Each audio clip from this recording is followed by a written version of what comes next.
The Good, the Bad, and the Ugly is a 1966 epic spaghetti western film directed by Sergio Leone, starring Clint Eastwood as the Good. His character name is Blondie. He has the enigma and mystique that carried through the film, personified his character.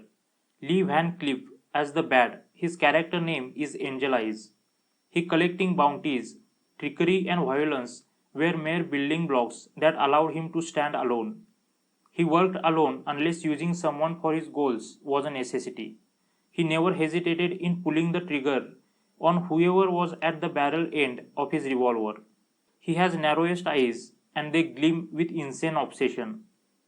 Eli Wallach as the ugly, his character name is Tuco. He is more complex, colorful, and illiterate. He is very talkative. It's a well written character. Unholy alliances festered between Blondie, Tuco, and Angel Eyes when needed.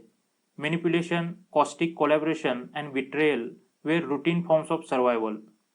The plot revolves around three gunslingers competing to find a fortune in a buried cache of Confederate gold amid the violent chaos of the American Civil War.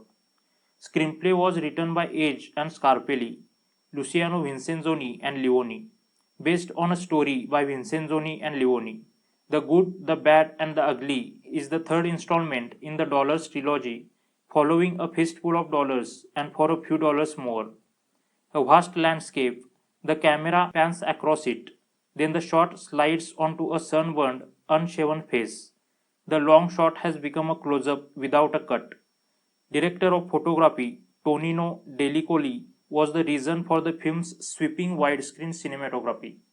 The film is known for Leone's use of long shots and close up cinematography, as well as his distinctive use of violence, tension, and highly stylized gunfights. Greed was the lethal catalyst and driving force of the entire film. It is shown in the film through its main plotline of the three characters wanting to find the $2 lakh the Bill Carson has said is buried in a grave in Sad Hill Cemetery. The main plot concerns their greed as there is a series of double crossings and changing allegiances to get the gold. Greed literally led them to the cemetery, where the film's iconic Mexican standoff scene played out. Sergio Leone tells the story more with pictures than words. Each man points a pistol at the other. If one shoots, they all shoot and all die. The ordering of these shots begins perfectly balanced between the characters. There are three close ups of each person's pistol, followed by three medium close ups of their faces, then eyes, then three close ups zooming in further. The scene gets more frenetic and tighter as Morricone's score soars. If you listen this film's music or score composed by Ennio Morricone, you never forget that. Leone and music composer decided to work on the themes together before shooting had started, instead of scoring the film in the post-production stage. This was so that the music helped inspire the film instead of the film inspiring the music. Director incorporated music to heighten the tension and pressure before and during the film's many gunfights. He even played the music on set and coordinated camera movements to match the music. Morricone's compositions containing gunfire, whistling, and yodeling permeate the film. The theme of the film is iconic. The soundtrack became a character in and of itself within the film. It established a mood and tone for scenes as much as any set and location did. The film took place in 1862 in the midst of the American Civil War, which is film's subplot. While America waged war within itself, a trio of raiders, Blondie, Angel Eyes, and Tuco, waged war against each other for selfish spoils. The three cared nothing for each other, much less what was literally happening outside their windows. The film takes the viewpoint of people such as civilians, bandits, and most notably soldiers and present their daily hardships during the war. This is seen in the film's rugged and rough aesthetic, ferociously dry atmosphere. Moisture was rare, rarest was the trust. Cruelty and greed are given focus and are traits shared by the three leads in the story. Cruelty is shown in the character of Blondie in how he treats Tuco throughout the film. He is seen to sometimes be friendly with him and in other scenes double cross him and throw him to the side. It is shown in Angel Eyes through his attitudes in the film and his tendency for committing violent acts throughout the film. When he kills Stevens, he also kills his son. It is also seen when he is violently torturing Tuco later in the film. It is shown in Tuco how he shows concerns for Blondie when he is heavily dehydrated, but in truth, he is only keeping him alive to find the gold. It is also shown in his conversation with his brother, which reveals that a life of cruelty is all he knows. There is not enough plot, but director has no shortage of other ideas. Leone managed to stage epic sequences punctuated by extreme eyes and face shots, or hands slowly reaching for a holstered gun.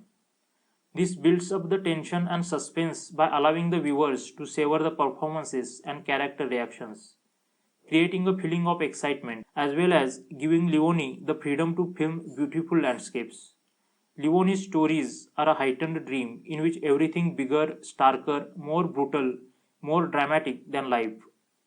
The name Sergio Leone was always synonymous with the Western film genre. This film tends to be considered as his greatest achievement.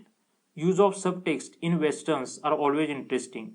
Angela's first sequence where he talking about family to threaten Stevens. In army camp, soldier talking about nutritious food.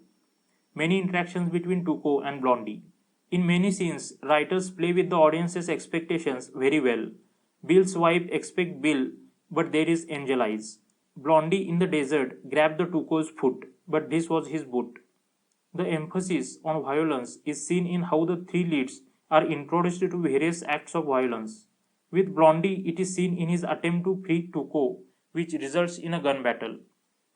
Angelize is set up in a scene in which he learns about hidden treasure from Stevens, kills Stevens, then his employer Baker.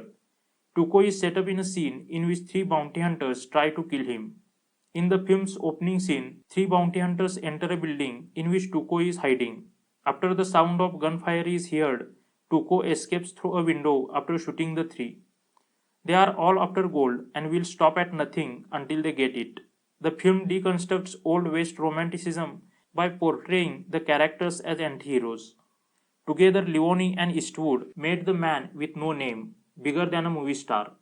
A man who never needed to explain himself. We don't know his backstory. A man whose boots and fingers and eyes were deemed important enough to fill the whole screen. He is a man of action with few words.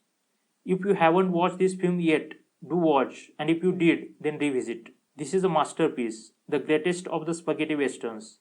This epic features a compelling story, memorable performances, breathtaking landscapes, and a haunting score. If you enjoyed this video, then please like and share this video. Subscribe to the channel and don't forget to click the bell icon.